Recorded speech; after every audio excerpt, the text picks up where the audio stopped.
Hello guys, for today's video, may share naman ako sa inyo. Ayan guys, magluluto na naman tayo ngayon ng pangmerienda guys. Ayan, ito pala mga gagamitin ko sa pagluto sa pasta na lulutuin ko ngayon. Ayan, nakauna yung atang kalan. Unahin ko lang paggawa yung sauce natin. Pag nagluluto talaga ako ng pasta guys, inuuna ko yung sauce bago yung pasta. Pero nasa sa inyo pa rin yun guys kung ano yung uunahin nyo. Kasi yung iba naman nauna yung pasta. Sa akin ngayon, unahin natin yung sauce. Ngayon guys, unahin ko lang yung butter. Maglagay na tayong butter sa pan. Ayan, isunod ko na yung ating onion. But onion pala yung ginamit natin. Pwede din kayong gumamit ng red. Nasa inyo pa rin yung kung gusto nyo, kung ano yung gagamitin nyo pala na onion. Ayan. Kapag medyo lumalabas na yung aroma sa sibuyas guys, pwede nyo na isunod yung bawang. Sunod na natin yung bawang.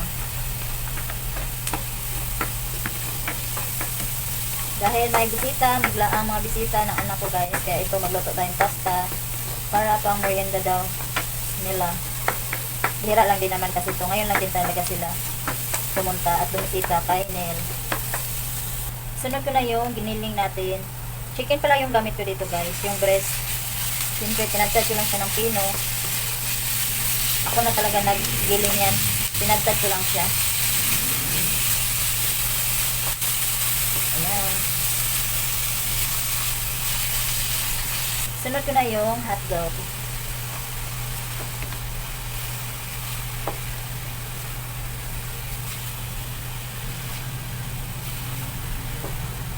Chicken pala yung ginamit ko guys, no? Kasi hindi siya masyadong mataba ba? Hindi siya kasi pag mga giniling na ano kasi, lumalabas talaga yung mantika niya guys. Eh ako ito lang kasi para naman makakain tayo na maayos. Kasi puro siya laman talaga. Sunod ko naman maglagay ng black pepper. Siyempre, konting halo-halo lang para ma-mix yung black pepper.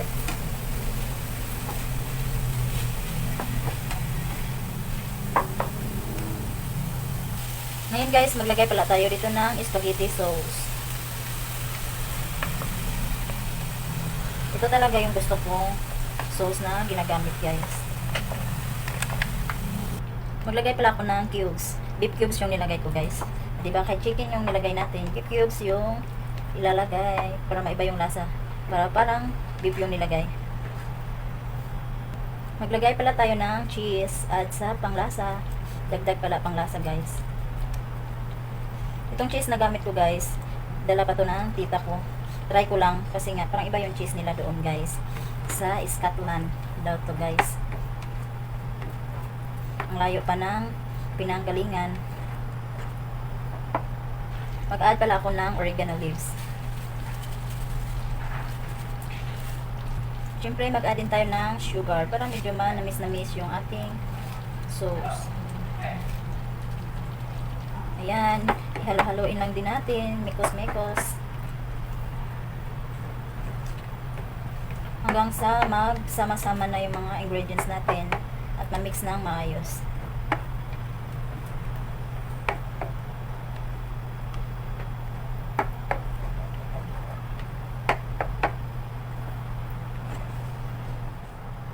Ayan guys, masarap na yung ating sauce. Ayan guys, isunod ko naman yung pagluto sa pasta natin. Ayan, naka-on na yung kala natin. Maglagay pala tayo ng mantika guys dito sa kalderong pinapakuluan natin ng tubig. Siyempre, maglagay din tayo ng kaunting asin. Antayin lang natin kumulo yung tubig guys bago natin ilagay yung pasta. Ayan guys, dahil kumulo na yung pinakulo natin tubig, ilagay ko na yung pasta. Mamadali na ako guys kasi dumating na pala yung ano, tapos na sila naglaro kasi yung bisita ng anak ko ng basketball. Ayan, tapos na pala sila, hindi pa ako natapos magluto. Meron kasi kaming ano, pasta din na stock nung December pa to, galing sa bigay lang din kasi to guys. Ayan, ito na lang niluto ko para may pamerienda sila. Ayan guys, gawin ko naman yung white sauce para sa pasta. Yung sauce niya, dalawang sauce kasi yung ilalagay natin. Naglagay na ako ng butter sa pan.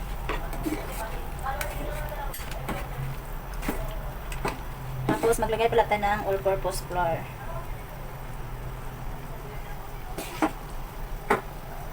Ayan guys, tapos haluin lang natin. Ayan, maglagay naman ako ng evaporada.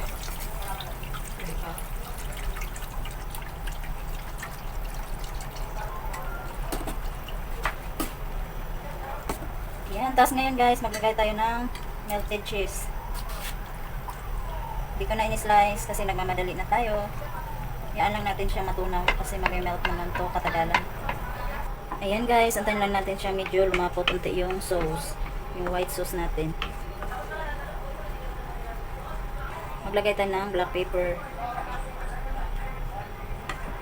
Ayan guys, tapos na yung ating white sauce. Ito guys, naluto na pala yung ating pasta guys. Saka kamadali ko guys, hindi ko na talaga siya nakuha ng video.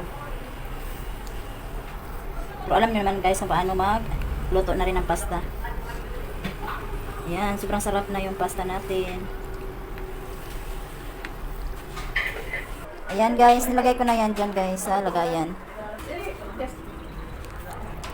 O maghayon. O ayan na sila, kumakain na yung mga friends. Gutom na gutom. Gutom ba kayo? O ba't nakatalikod kayo?